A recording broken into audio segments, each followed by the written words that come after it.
Hello, I'm glad to be here with you today, but I really do wish that I was in person. Um, we're going to be going through chapter 1 of the children's literature textbook, The Essentials of Children's Literature by Kathy G. Short. And this is just basically your introduction chapter, but it covers a lot, and you're going to see me looking down on my notes and quite often, and you can stop it, you can start it, you can make your own notes, because by the time we're to the end of it, there are a few things that I'm going to be asking you to think about or to do in order to be prepared for the class. Um, One of the first things that I wanted to share with you is from one of the most loved children's authors that had been around while I've been teaching, and it is Richard Peck. And one of the reasons I wanted to share it with you is because he had written at one time this little poem, and it says, "A story is a doorway that opens on a wider place. A story is a mirror that reflects the reader's face. A story is a question you hadn't thought to ponder. A story is a pathway that invites you to wander. A story is a window. A story is a key. A story is a lighthouse that beams out to sea. A story is a beginning. A story is an end. And in the story's middle, you just might find a friend." Richard Peck has won a lot of awards. He won the Newbery Award in 2001 for A Year Down Yonder, as I've got on this slide. But I can tell you now that he also won a Newbery for The River Between Us, which is set during the Civil War. It's a historical genre, historical fiction genre. And he had won the National Book Award and the National Humanities Award for a wonderful book called Fair Weather that I will probably be sharing with you during this semester in children's literature.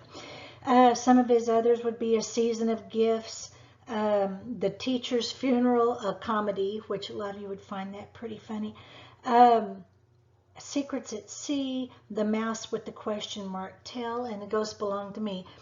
There are scads of other books that he wrote, but those are just a few. And one of the reasons that I love Richard Peck is all wrapped up in these words that actually come from the book Anonymously Yours, which is more or less his life. I love it that it says, "I read because one life isn't enough, and in the page of a book I can be anybody. I read because the words that build the story become mine to build my life. I read not for happy endings, but for new beginnings. I'm just beginning myself, and I wouldn't mind a map. I read because I have friends who don't, and young though they are, they're beginning to run out of material. I read because every journey begins at the library and it's time for me to start packing. I read because one of these days I'm going to get out of this town and I'm going to go everywhere and meet everybody, and I want to be ready." I'll tell you now that one of the reasons that I love teaching this course has to do a lot with that. I grew up on a farm, very much a farmer's daughter. And I don't know that I would ever have got to see or learn very much about the world if it hadn't been through reading. The town that I grew up in, it did have a pretty nice little city library, and I got to go use that library a lot. But one of my favorite things was reading with my dad. My dad liked to share going to places with me. That was kind of our thing, and I would crawl up in the recliner with my dad, and we would sit there and a lot of times use an old encyclopedia or something like that.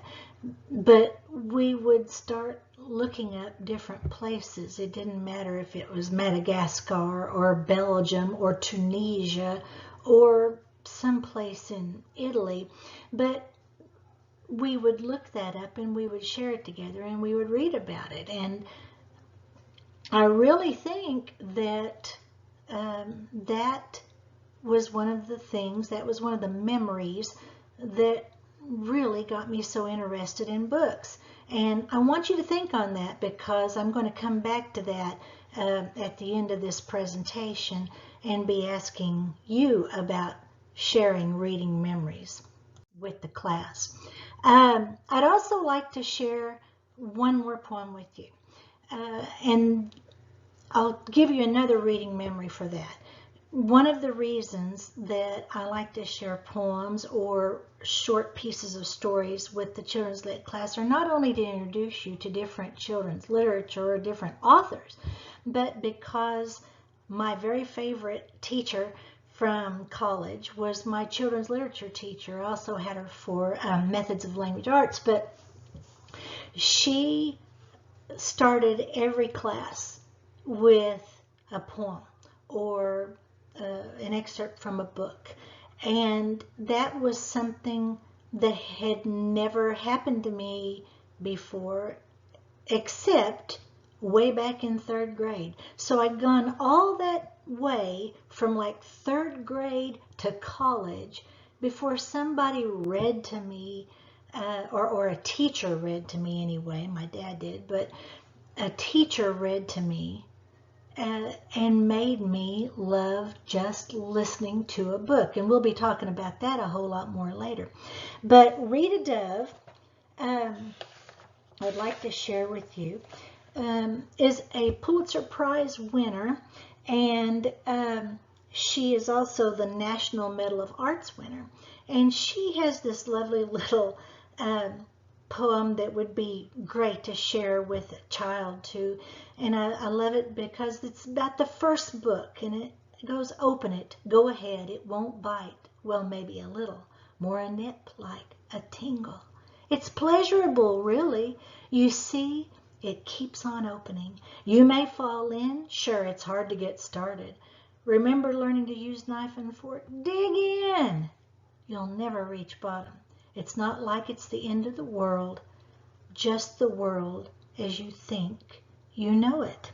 And there are going to be so many children who are going to be going through your life. If you're going into elementary or early childhood education, so many children who will be coming into your life and will be a whole lot like the little story I talked about with my dad and on the farm, that quite often the way that you share literature with them or the books that you lead them to read will be their chance to experience the world, whereas they didn't get it beforehand. It may change their world. A book, a good book, that a child reads and really internalizes becomes a part of them forever.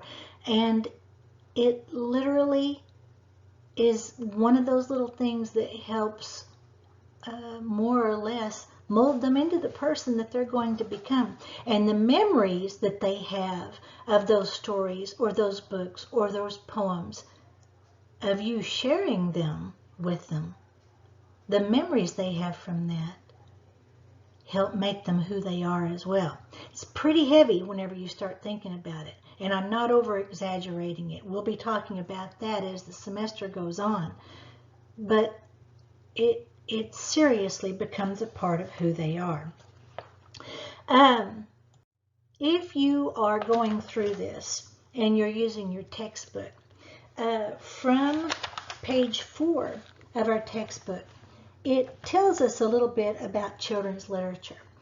And it tells us that children's books, first and foremost, are literature. And this is what I like about what it says in this textbook, though. It's almost what made me decide to use this.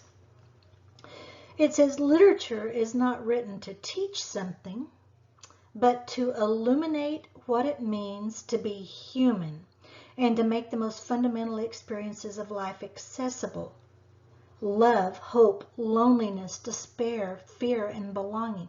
Literature is the imaginative shaping of experience and thought into the forms and structures of language. Children read literature to experience life. I love that. And their experiences inside the world of a story challenge them to think in new ways about their lives and world. Then it goes on to talk about that more specifically, children's literature is high quality trade books for children from birth to early adolescence, covering topics of relevance and interest to children through prose and poetry, fiction and nonfiction. If you think about that, that's huge as well. Children's literature is high quality books. We call them trade books. And we're going to be going back to that a lot during this semester, because every time we go through a different genre of books, I'm going to be talking to you about ways to evaluate those books and find the very best ones for children that you possibly can. But I want you to look at this. What is a good story? A good story should alter you in some way. Remember what I said about the way that it can change a child's life? It changes the way that you might look at things. When you come out of it, you should feel slightly changed. Have you ever read a book and whenever you came to the end of it, it was almost like it was hard to go back to real life, if you want to call it that? Literature helps us see our world in different ways. And I would ask you to come back and look at page 4 again whenever you get a chance. Because it does give you some other things that you need to know when it comes to, like, for sure knowing the difference between trade books and textbooks and so forth and so on. On that page, it starts covering content. It talks about the trade books telling a story for children. They're sometimes called real books. If you use good quality children's literature in your teaching, that is a huge part of what we refer to in the education program as authentic learning. And we'll be coming back to that as well. Something interesting that I wanted to share with you is this. All of the books that are on this screen have been around forever. Most of them have been around from the time that even I was a child. And it kind of amazes me that although in the last short period of time, or in a recent period of time, I guess I should say, that for example, in a decade, there will be over 350,000 children's books printed. 350,000 or more. But, like I said, these books right here are decades and decades old. But according to Goodreads.com survey, look at what the top 5 favorite books of childhood still are after all this time. The first one, of course, Where the Wild Things Are. We'll be using this book in class as well, because I refer back to it as sometimes people look at, experts look at that book as the consummate example of good visualization, good illustration in children's books. The Very Hungry Caterpillar, it's a repetitive book by Eric Carle, but it's one of them that children love to read again and again and again. You may have liked that as well. The Giving Tree by Shel Silverstein, which is one of those stories that touches on compassion and yes, it is one of those stories that will make a child become the adult that they're going to become. Everybody Loves Green Eggs and Ham by Dr. Seuss. But Goodnight Moon by Margaret Brown is also still considered one of the top books, and it was around, I'm pretty sure, even before I was. So it's amazing that these have passed the test of time. They have passed the ways to evaluate good books.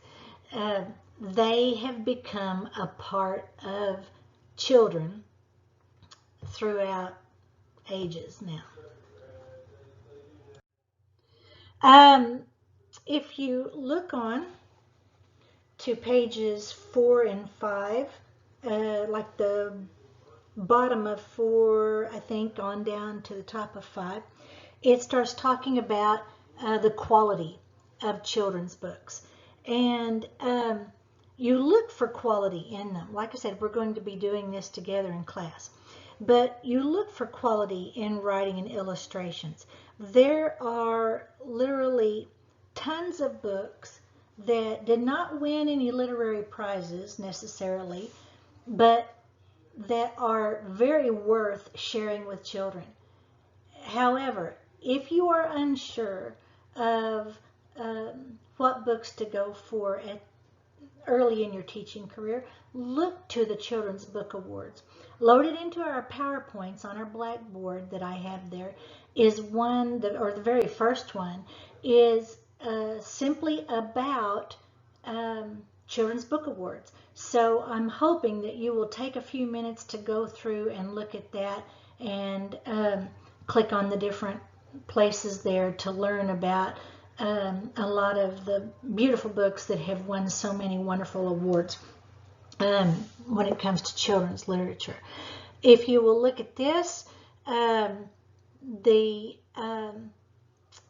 it mentions here that television does not allow children to develop their power to visualize.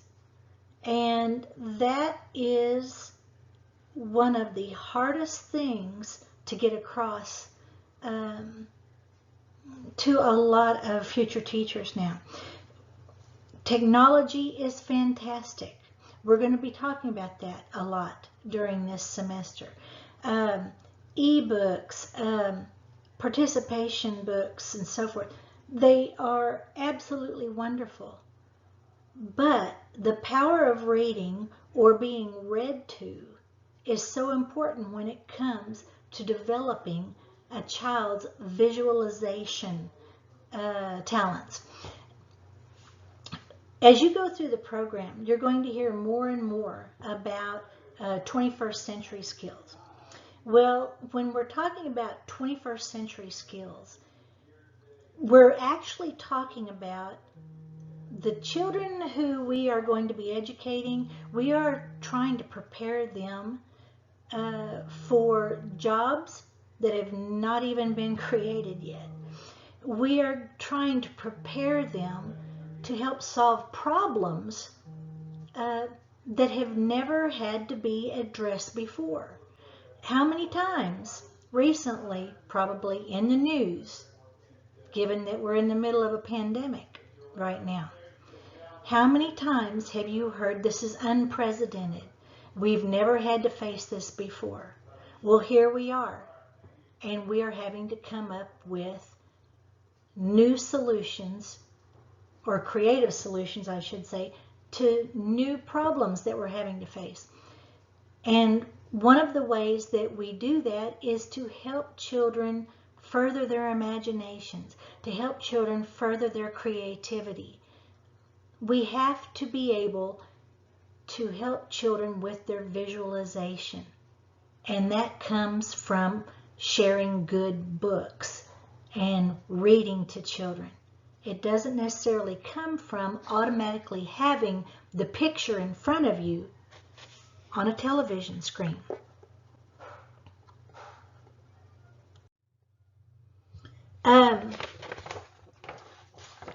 Whenever we're sharing good books with children, we're working on their personal values too. And again, look at page 5 when we're talking about the personal value in their lives. Look at the last paragraph under the value of story and making meaning of our lives. It says story is at the heart of who we each are as human beings and who we might become. Remember, story is what is a huge building block in the person who we're going to become. Books for young children are often viewed as cute or as instructional lessons rather than recognizing their broader role as stories that children use to understand themselves in the world. But the values of literature for children are interwoven with story as meaning making. Although we use stories so often to entertain, we use stories so often to teach with, the way that children connect to those stories, the way that those stories interweave with what that child already knows or how that child already feels, is why stories affect personal values so much. Personal values, like children are learning through vicarious experiences, just as I did such a long time ago by reading and not being able to leave the farm. It is an insight into human behavior. It helps children develop those feelings like empathy or even sorrow, or how to handle sorrow or fear, just through reading about how children in books handled all of that. I love that it even includes in the book here that literature questions the meaning of life and our relationship with nature, because it directly relates to that child's experiences that they already have and how they internalize the book themselves. If you are going on, the value of literature in children's lives, it begins in the last paragraph on page 5. And it begins there talking about descriptions of children's literature in elementary schools and libraries typically focus on how to use children's books to teach something else. Literature is viewed as a material that is used to teach reading, math, science, social studies, or comprehension skills and writing strategies. We are often so focused on using literature to enhance academic learning that we lose sight of literature as having value in and of itself for children's lives. Remember, it should be about their enjoyment, because that's how they connect to it on a personal level. It should be about transforming their imagination. It should be about developing those feelings that children are supposed to be able to develop to function in society. It should be about helping them start deciding what their preferences are, what they like, what kinds of stories they like best, even what kinds of illustrations appeal to them the most. But I will come back to the fact that the educational value is huge. Down here, where it says literature should be used across the curriculum, absolutely.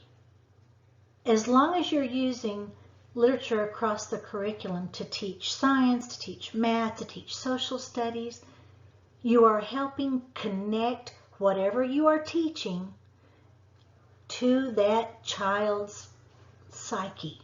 You are helping to make a huge connection there. So it is important. You'll hear us talking about literature across the curriculum a lot. But some of the most important things, of course, would be this: that the single most important factor to the success of learning, to the success of children developing their comprehension skills, has been found to be being read to by adults. It's kind of amazing. The more you read to a child, or the more reading a child has been exposed to, the more ready we say that child is for learning in the classroom. Also, this second one, developing oral language reading and writing abilities. It's huge.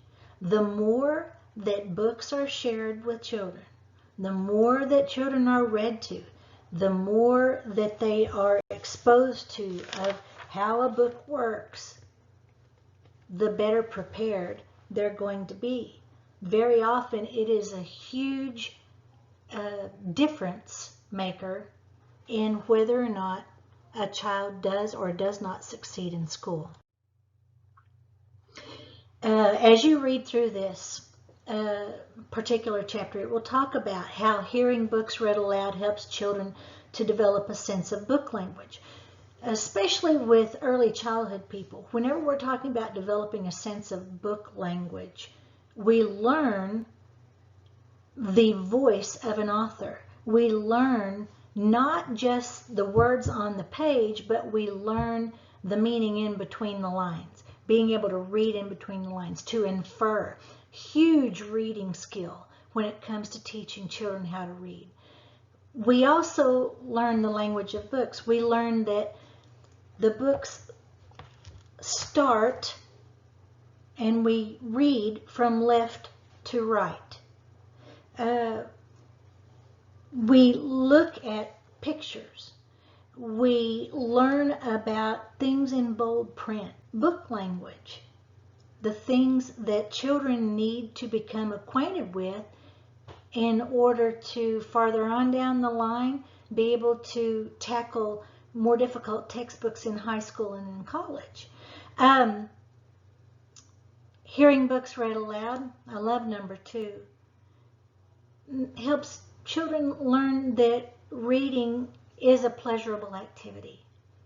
They so enjoy being read to. They so enjoy making those memories with whoever is reading to them that it internalizes as reading is pleasurable. And oh my goodness, how much it develops their vocabulary. If you will look at this bottom fact that I have included here, research shows that a major factor essential to the development of fluency in reading is what we call wide reading, reading a variety of genres and materials. Just because you like a particular one, don't stay with that. Make sure that you are trying to include as many different genres of literature with children, or sharing it in the form of different materials as many different ways as possible, so that they understand that the information is always there. They just need to know where to find it.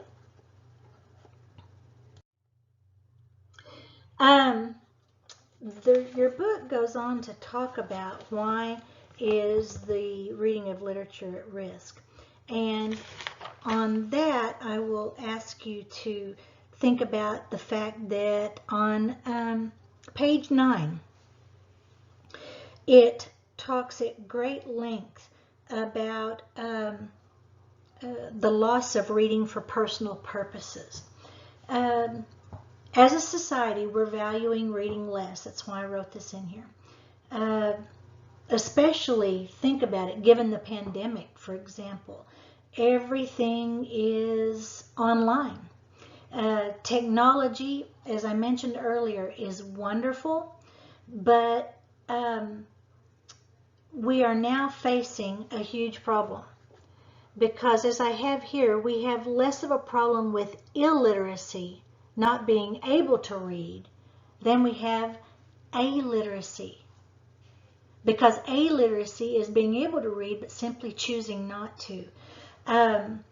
The report in here on page 9, where it talks about it, as I've got in here, detailed the whole correlation between reading and all of the electronic media that we have nowadays.